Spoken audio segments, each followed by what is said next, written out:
So Friday is the gray out, as you can tell. And these are the shirts we're selling, Crush Holly Springs, and they're $10 if anybody wanted to buy them. So. And we're selling them in the courtyard the first 10 minutes in the courtyard? Each lunch period. And each lunch period. And you can wear them to any Holly Springs versus Fuquay game. Like today we're playing Holly Springs in volleyball. So you can buy one during lunch and show your being We definitely want to beat Holly Springs, so, you know. Yeah. They think they're better than us. And they're not. They're just a bunch of snobs. Yeah, our coach said that one of the people there said that they're just better than us. They are better in all ways, they think. They think they're smarter than you and faster than you and better looking than you. So I'd get 3 or 4 of those shirts. I'm just going to rub it in your face tomorrow. So, one day. You want to buy one right now? All right. You want to buy one right now? Bro? Yeah. What size? He's a large man. You see how large he is? That's extra large. Okay, so we definitely want to gray out if you come to games. And you want to look good. So that looks good. Okay. Yeah. Who freaking brings a $20 bill to school? Why? I'm pretty sure it's left guard. Okay, so let's come back up here. So now that we've got our sales pitch out of the way and y'all got yourself equally distracted, you need to have compromise in order to reach an agreement. Let me just give you a modern day example. Here's the problem with America today. We have 2 political parties. Yeah, come on. Oh. We have 2 political parties that are not willing to compromise. Can you come with us? Come with them. They want you. You want this? All right. Yeah, because we're not supposed to touch the money from the students. Oh my God, don't touch that money. Yeah. Okay. So, let's just take some examples in mind. You need to hear this because this is part of your assignment. Think of if you're not following politics, let me just give you some examples of where our political parties in America aren't willing to compromise anymore. In fact, they think compromise is not a good word. At least one party thinks that. But let's look, for example, immigration. You know, we've got these people that are on the border, have come across the border, these young kids, and we can't agree on what should be an immigration policy. The Senate wants one thing, the House wants another thing. They can't compromise, they can't agree. The House is made up of mostly Democrats, the Senate's made up of the House made up mostly Republicans, the Senate's mostly Democrats. The 2 groups cannot compromise, they cannot reach a law that everyone can live with. Another example would be looking at something like climate issues. President Obama has proposed a law to limit carbon emissions. If you read the paper today, there's a big rally last weekend in New York City about climate change, and so the 2 parties are arguing about whether we should be concerned about climate change. In fact, there are people actually arguing, is there climate change, which 98% of the scientists say there is, and only 2% say there's not, and the evidence seems pretty obvious that there is climate change going on here. So you cannot reach an agreement because neither side there seems to be no grounds for compromise. So I would just tell you this, guys.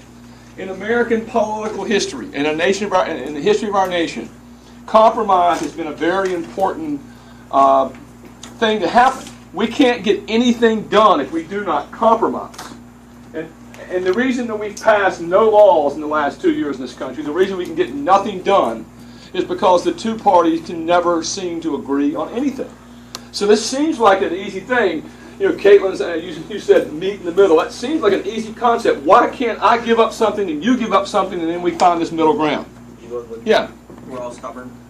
Well, we all think that we are right. Well, just think. I want you to think about this. If those guys had been that stubborn, you know what would have happened? We never would have gotten a Constitution. And we might be a very different country today. So what you need to understand is the writing of the Constitution required compromise. America's history has always required compromises. And where we are today in 2014 America is we have politicians on both sides of the aisle who simply refuse to compromise. I'm right, you're wrong, I'm not going to do it your way. And so nothing happens. And particularly when you got one house with one party and one, because you know how it works in government, before a bill can become a law, both the House and the Senate have to pass it. Well, if the House are Democrats mostly, the House is Republican mostly, and the Senate's mostly Democrats, and those two groups pass different bills, they can't agree, and so nothing ever passes. And that's what's happened literally the last 6 years of our life, ever since President Obama's been elected. Little's been passed because the two sides refuse to compromise.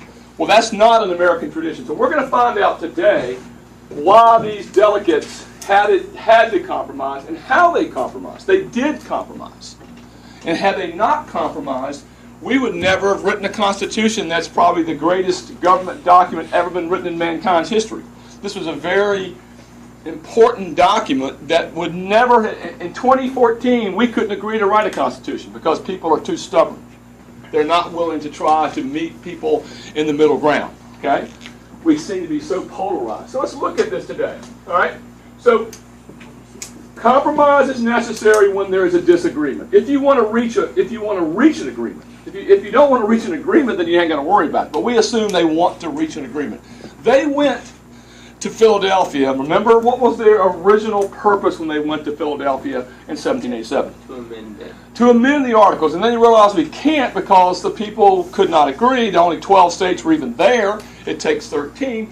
So they have to go about trying to write a new document. So, why did the delegates at the Constitutional Convention need to compromise? What did you learn yesterday about? We taught about the delegates that went. There were 55 of them. What did we learn about them that's going to make this word necessary? What did you learn, Caleb? They were all like kind of the same age, and they came from like the same like social background. And that should make it easier for them to do what? Agree. But we found out that there 55 came. How many stayed? 39. 42, and only 39 signed it. So that tells you there are a lot of people that didn't like what was going down. So we know why did the delegates need to compromise, because there are lots of different opinions. And you should write that down. There are like 13 of them go home. 13 say, rather than be part of this discussion, I'm not even going at all. And remember also that there were people that didn't even go. What delegates that we talk about were missing? Or let's put it this way, what people didn't even show up? Thomas Jefferson. Yeah, Jefferson, Adams, and Patrick Henry didn't even go to the meeting. Now, what do we know about these three people? They're revolutionary people. They're important in our history, are they not? They helped gain our independence. These are